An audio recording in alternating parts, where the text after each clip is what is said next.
One of the best things about flashlights is the fact that they don't really age. Sure, newer and better lights are constantly being released, but a flashlight never ceases to be useful just because it doesn't have the latest technology. Recently, I thought that rather than review something new, I should revisit an older light that has remained one of my favorites ever since it was released.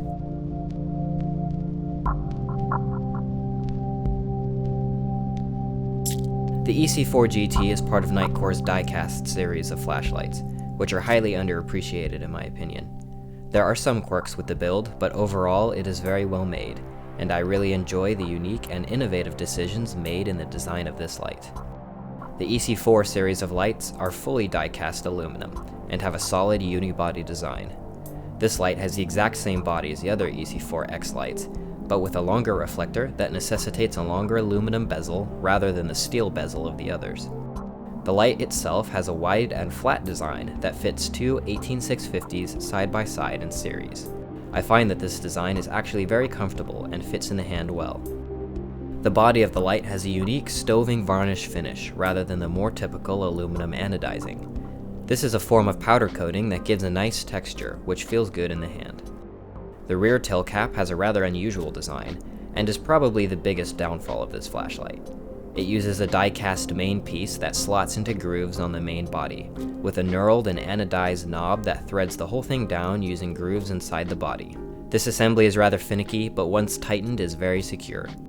I'd like to note that this light will only accept button-topped cells, and because they are wired in series, I would only recommend using protected batteries. At the head is a large mineral crystal lens with a very nice double-sided anti-reflective coating. The reflector is large and smooth, and surrounds a small, domeless Cree XPL High V3 LED. This particular light is the limited edition variation, of which Nitecore produced 1,000 units of both red and blue models.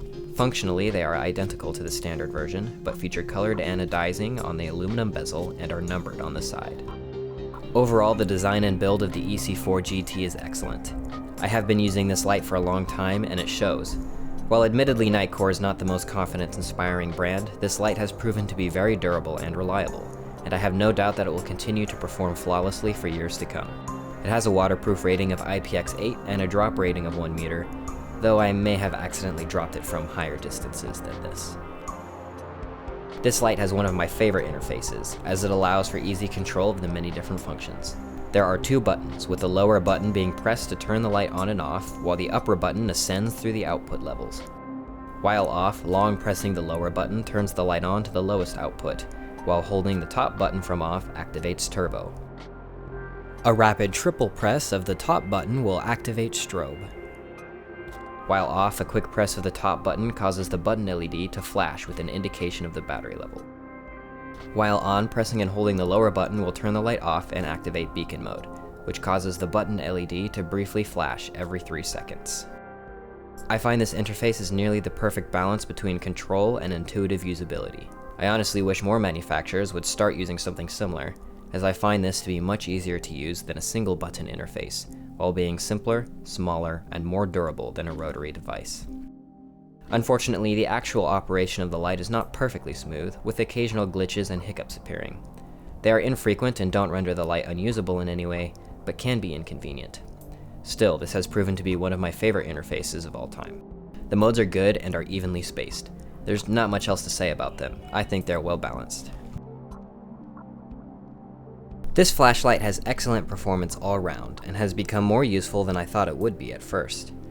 The light outputs an even 1000 lumens, which is not overly impressive compared to more recent flashlights, but this is still very bright. The EC4GT is equipped with a large reflector and a domeless emitter that together provide a very tight, concentrated beam with a maximum intensity of 56,700 candela. The beam has a rather unique pattern, with a very tight hotspot and a large, bright corona. This results in a sort of double intensity hotspot that gives tons of throw while remaining useful at closer distances. The beam pattern is a little unconventional, but I have found it to be extremely useful both close and far due to this design. This is still not the best for super close and indoor use, as the beam is rather tight, but for general outdoor use it works very well. The beam itself is very smooth and free of any artifacts. Tint shift is minor, with the corona having a slightly greener tint than the rest of the beam, which is a creamy white color, somewhere around 5600K. While the CRI is on the low end of about 70, the color is still pretty good, and while I do wish Nitecore offered this light with a neutral emitter, I still enjoy the color of this beam. As good as the optical performance is, where this light really impresses is the electrical performance. Again, 1000 lumens isn't too crazy anymore, but this light does offer full current control during the entire runtime, which means that it will provide the full 1000 lumens for nearly 2 hours. In addition, the light has an intelligent temperature control circuit that adjusts the output to regulate heat. But the light itself is already well cooled, so the output is almost never dropped by any noticeable degree, and the light never gets more than warm in the hand. This is a really nice change of pace from so many lights that prioritize high outputs over runtime and temperature management, and I never have any worries when I'm using the EC4GT. As an additional note, the standby drain of this light is pretty negligible, measuring at only 190 microamps. With the 2 batteries, it would take a very long time to drain completely, but there is no hard lockout available, so I would still remove the cells for long-term storage. I think it's pretty obvious that I love this flashlight. It's not perfect, of course, but it remains one of my favorite flashlights to use in a variety of situations. I think it is really excellent for camping and hiking usage, but is quite versatile and is great for general use, especially outdoors. As a bonus, the tripod threading on the bottom does make it rather useful as an extra light for video. This light wasn't super cheap, costing $70, but it was a great value in my opinion. Unfortunately, Nitecore discontinued this light a while ago, and have since replaced it with the EC4GTS, which I have never used, as it didn't seem like much of an upgrade to me. If you want the EC4GT, you may be able to find the standard edition on a couple of sites, but it will eventually become unavailable. I have seen the limited edition version for sale, but it is priced much higher than the black version. I'll link the sites in the description below if you're interested. That's all I have for this video. I hope you enjoyed it. Feel free to leave a like and comment below on what you think of this flashlight. I would certainly appreciate it if you subscribed, but I'd be lying if I said new videos get uploaded often, so do whatever your heart tells you, I guess. Okay, that's all for this one.